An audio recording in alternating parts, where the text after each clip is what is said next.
For tools, you're going to need the following. Trade tools. Punch down tool with 6/6 block termination blade and 110 block termination blade. Butt set with various interfaces. If butt set only has alligator clips, use a banjo. Toning set with wand and tone generator. RJ crimpers for RJ11, RJ45 connectors. Snips, laptop, smartphone with Ookla app installed for speed test.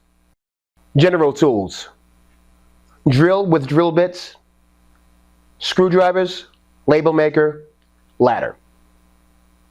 For materials, you will need Cat 5e or Cat 6 cable, surface mount box, biscuit jacks, RJ45 male and female end connectors, cross connect wire, bridge clips, wood screws, tie wraps, Velcro, and wall clips.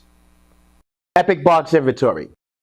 Inside of the EPIK box, you will find the EPIK Edge device, one RJ21X, 15 feet, 25 pair cable with ethanol connectors on each end, red and blue, 2 Wi-Fi screw antennas, 2 4G paddle screw-on antennas, 6-foot power cable, bridge clips. Site survey. The install location should be in the MPO or in customer telco room, depending on customer premise. If EPIK is being used for life and safety alarm panels, make sure EPIK is installed within 100 feet. If a Cat 5e or Cat 6 cable needs to be installed, ensure the run is under 100 feet. Make note of the cable footage. Note, do not install in basements and avoid installing the EPIK Edge device inside of a brick or cinder block room if possible. Perform speed test to ensure 4G signal connectivity. Take a screenshot of the results. Install on a plywood backboard with 2 by 2 foot worth of space within 6 feet of power. Take picture of install location. For all existing cabling, tone all lines and make sure all lines and devices are operational. The EPIK Edge cannot fix existing problems.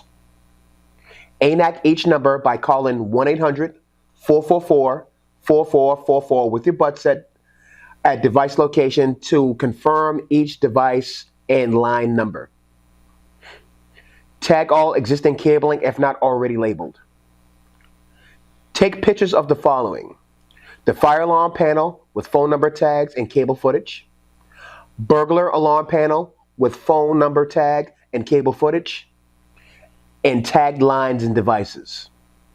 Fill out and upload the site survey form to work market along with all pictures.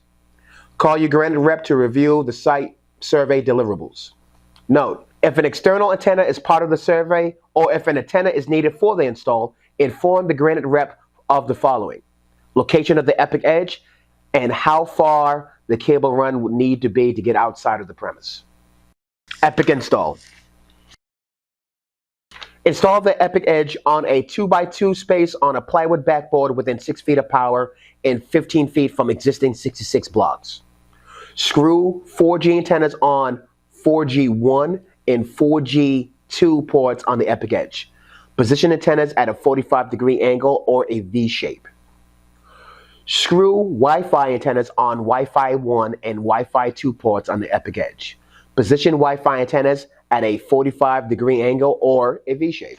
Mount the RJ21X near existing 66 blocks to easily perform cross connections. Connect the 25 pair cable with ethanol cable connectors from EPIK Edge to RJ21X. Note, back the screws out on each ethanol connector to ensure a good connection to each device. Connect power cable to EPIK Edge and plug into power. For customer internet connection, run a Cat 5e or Cat 6 cable from customer network equipment to EPIK Edge location and mount on a surface mount box. Use a patch cable to connect from the surface mount box to port E1 on the EPIK Edge device. Now, power on the EPIK Edge device and battery power. Testing. Test each EPIK Edge port on the RJ21X with your bud set. Call 1-800-444-4444 to confirm each number. Tag each line. Call each EPIK Edge number and make a call out from each number. Note, before cross-connecting anything on the EPIK's 66 block, make sure that there is no dial tone or voltage on the lines being connected. Disconnect all cross-connect wires from the old service block going to the customer service being replaced. Double check for any line sharing devices, i.e. fax and alarm lines. Tech must have a multimeter or at least a bud set that can detect voltage. As much as possible, avoid cross-connecting across other 66 blocks. Use Scotch locks or other similar secure splicing techniques in connectors if extended connections are required. Do not install bridge clips on the EPIK's 66 block until all cross-connect wires have been confirmed to have no voltage. Remove existing cross-connect wires from customer 66 block to telco 66 block. Tag each old POTS line. Use a new cross-connect wire. Connect each of the customer's devices from the customer 66 block to EPIK Edge RJ21X per number cut sheet. Verify with Granite Rep what EPIK Edge numbers are for what service. Make sure to install bridge clips for middle binding post connections on 66/RJ21X binding posts. Test new lines at device alarm location. Make inbound and outbound calls. Label each location with new number. Life safety. For alarm lines, make sure the fire burglar alarms are set in test mode. Do a battery pull test. Pull read positive off battery.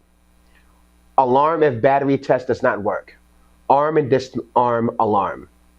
Or unarm alarm backdoor and rearm backdoor.